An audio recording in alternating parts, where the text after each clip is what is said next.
se retrouve aujourd'hui pour une nouvelle vidéo. Aujourd'hui, on va interroger Marion. Alors, Marion, je te laisse te présenter à mes abonnés. Oui, bonjour à tous. Je m'appelle Marion, j'ai 22 ans. Je suis actuellement au pair aux États-Unis. Ça fait un peu plus de 9 mois. Et je viens de Brest en Bretagne. D'accord. Quel a été ton parcours scolaire avant d'être jeune fille au pair? Alors, juste avant de partir aux États-Unis, en fait, je venais de terminer ma licence sciences de l'éducation. Mhm. Parce qu'en fait, j'ai envie d'être professeur des écoles. Donc voilà, j'ai fait cette licence. Et aussi, ça fait à peu près 7 ans, 8 ans que je suis babysitter. Enfin, je faisais beaucoup de babysitting. Du coup, c'est le fait de devenir au pair, c'est venu après naturellement, finalement, après ma licence. D'accord. Ok. Du coup, par quelle agence es-tu partie jeune fille au pair?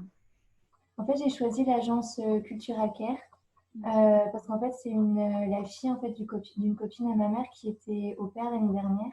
Et Mhm. elle avait choisi cette agence et ça se passait super bien avec elle. Donc, du coup, j'avais pu l'appeler, on avait échangé. Et après, en fait, j'ai pu tout de suite aller voir sur leur site. Ça m'avait l'air pas mal parce que c'est vrai que je connaissais pas trop les agents. J'avais entendu un peu de tout, arnaque ou pas. Mhm. Mais après, j'ai pu les appeler, j'ai échangé pas mal de mails avec eux. Et depuis le début, en tout cas, ça se passe super bien avec l'agence. Donc, en tout cas, je regrette pas du tout mon choix. D'accord. Ok. Et donc, du coup, actuellement, tu as combien d'enfants à garder? Quel âge ont-ils? Alors, je m'occupe de deux enfants. Il y a un petit garçon qui a eu 6 ans au mois d'avril et une petite fille qui a eu 2 ans au mois d'avril aussi. D'accord, ok. Est-ce que tu peux nous expliquer un petit peu ta routine dans la famille au niveau des tâches ménagères avec les enfants, un petit peu comment ça se passe? Oui, donc du coup, en fait, quand on est au pair, on s'occupe vraiment de toutes les tâches qui sont relatives en fait aux enfants. Donc, je m'occupe de préparer les repas, les snacks, je m'occupe de les aider en fait, puisqu'ils participent avec moi à ranger leur chambre. Je m'occupe de leur donner le bain, je m'occupe de leur linge.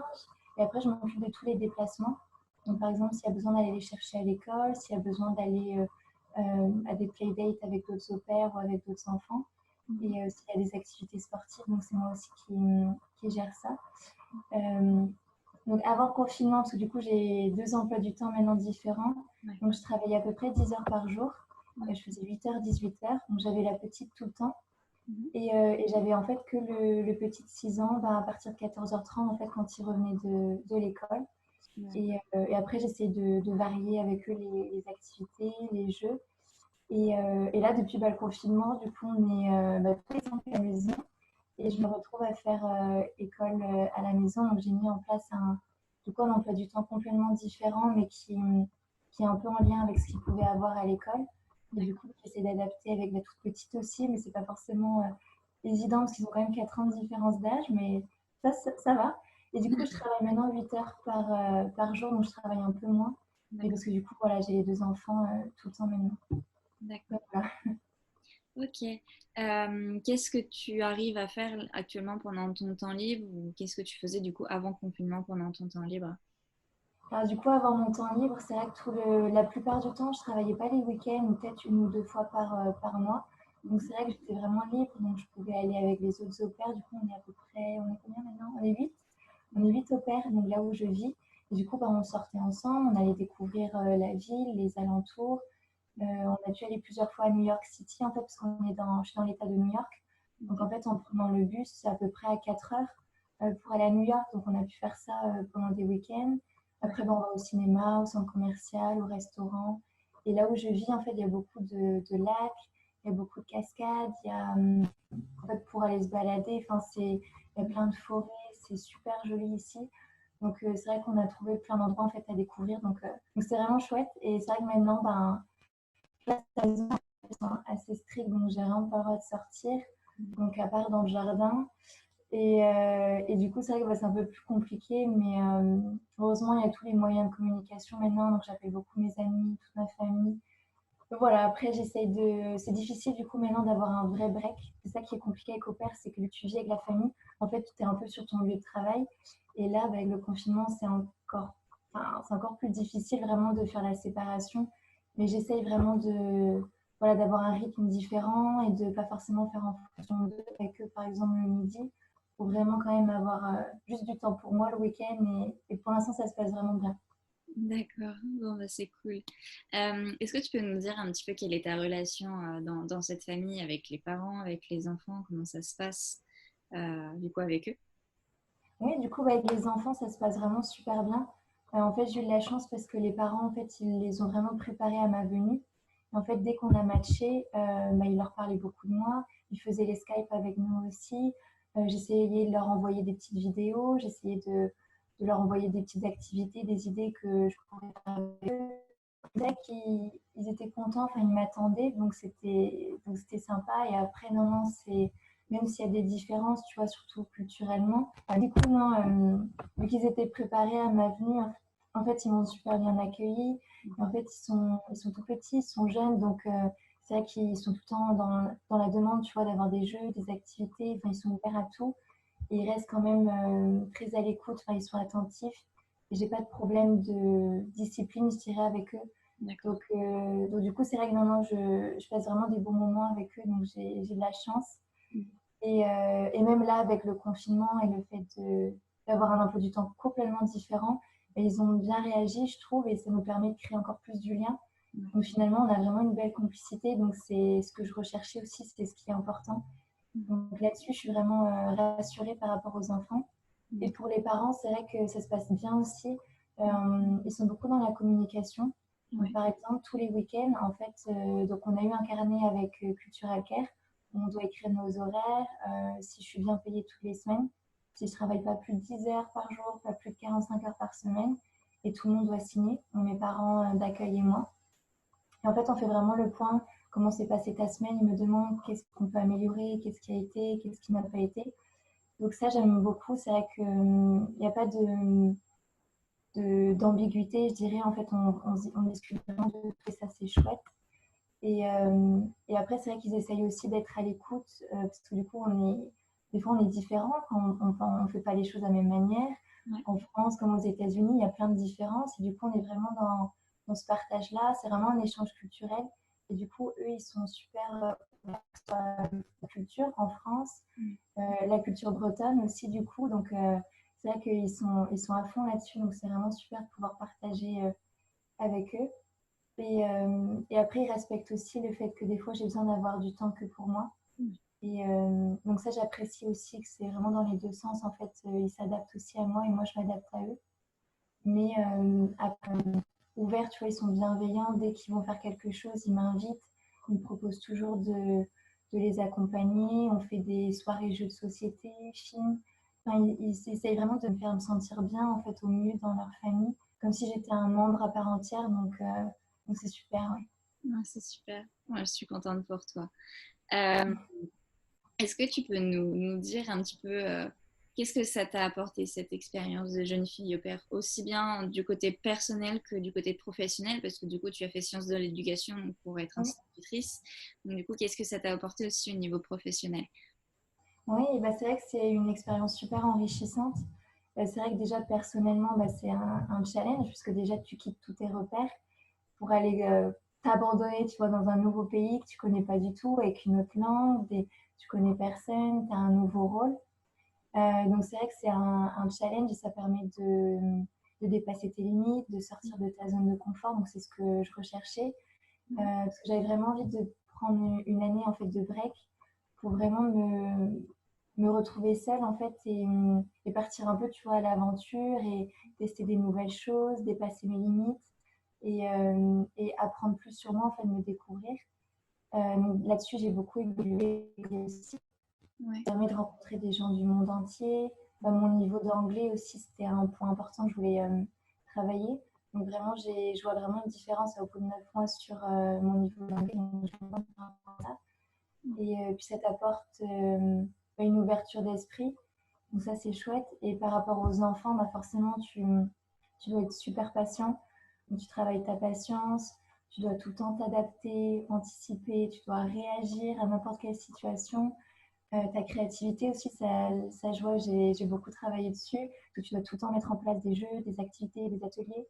Euh, Ton écoute aussi, et puis le sens des responsabilités.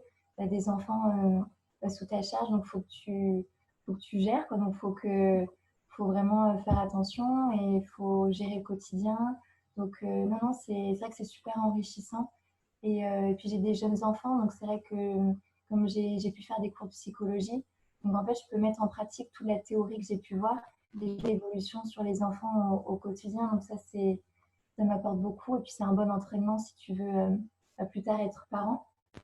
Déjà, avoir plein de réflexes, des bons gestes et avoir beaucoup d'autonomie, plus d'indépendance. Donc, non, c'est ce que je recherchais. D'accord, bah, c'est cool. Donc du coup, je suppose que ton projet professionnel a un lien du coup avec la garde d'enfants. Qu'est-ce que tu aimerais faire du coup après ton programme de jeune fille au pair?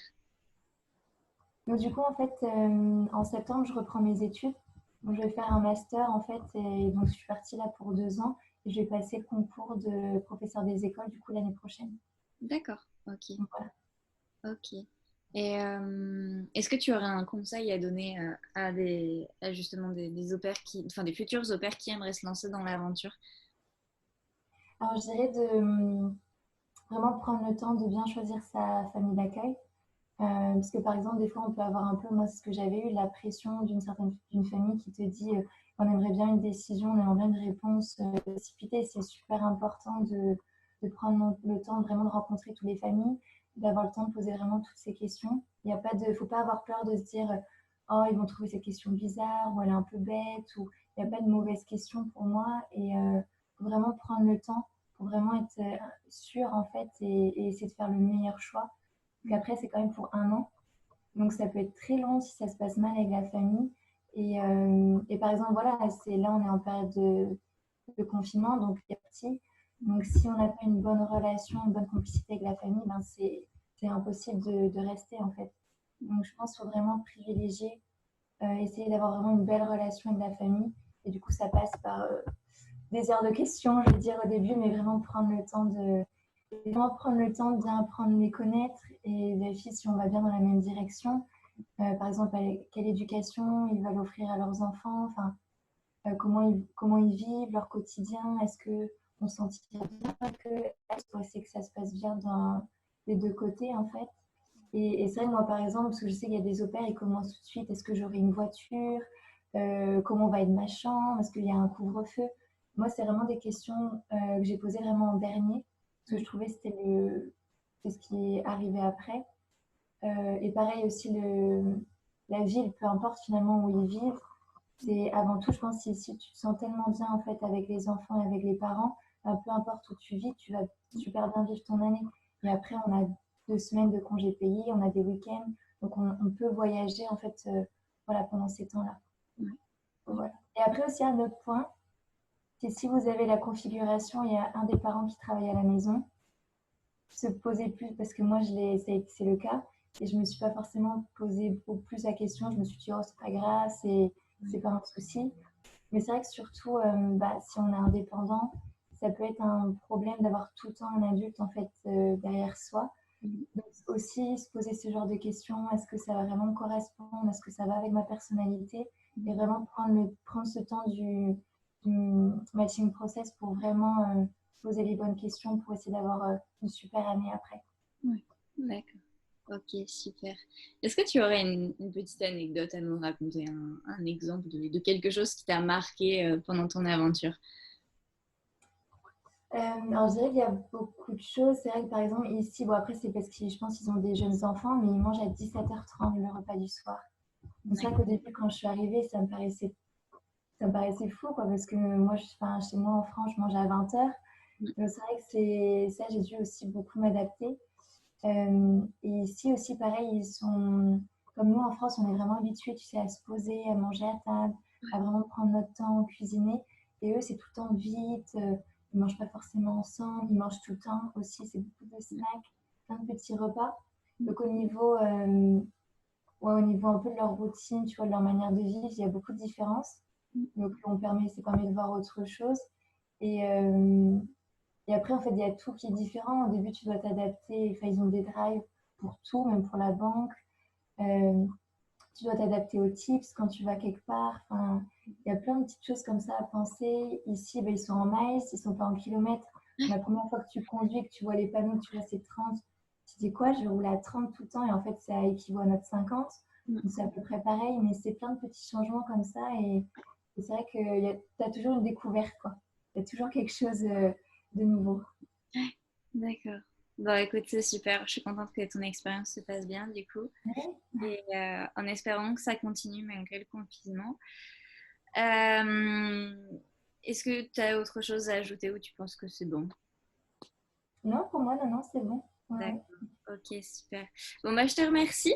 Et puis, bah, je te souhaite bon courage pour la suite, du coup, la fin de ton Merci beaucoup. expérience. Ouais. Et bah, mes très chers abonnés, on se retrouve bientôt pour une prochaine vidéo. Ciao, ciao!